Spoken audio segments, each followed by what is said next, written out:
Неделю назад Ростовский окружной военный суд огласил приговоры троим фигурантам дела о терроризме. Журналисту дагестанской газеты «Черновик» Абдулмумину Гаджиеву, экс-главе благотворительного фонда «Ансар» Абубакру Ризванову и программисту Кемалу Тамбиеву. Их обвинили в преступлениях, предусмотренных частью 2 статьи 282.2 «Участие в деятельности запрещенной организации», части 2 статьи 205.5 «Участие в деятельности террористической организации» и части 4 статьи 205.1 «Организация теракта, захвата заложника или обучение в террористических целях УК России».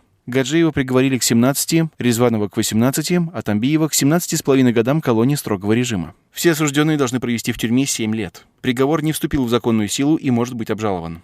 Я никогда за 14 лет своей практики не видел уголовного дела, собравшего в себе так много топорных фабрикаций, прокомментировал приговор адвокат Шамиль Магомедов. В это же время один из судей, рассматривавших дело, выступил с особым мнением. Судья Ризван Зубаиров раскритиковал доказательства против Гаджиева и фактически оправдал последнего.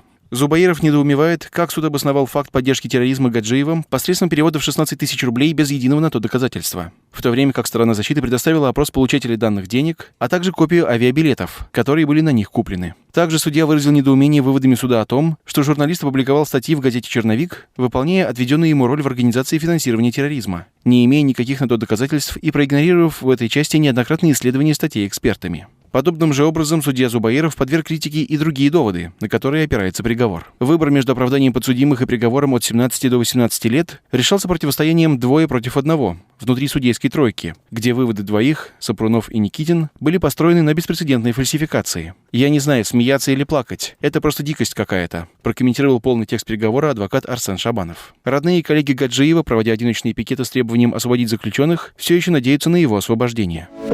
Торгуешь на Валбересе Озон. Хочешь расширить свой ассортимент турецкими товарами? Компания Ренкарго окажет полный сервис услуг для продавцов на маркетплейсе. От поиска товара на территории Турции до доставки, сертификации, фулфилмента и также доставка по белой на территорию России. Если интересно, пишите в директ и узнайте все более подробно.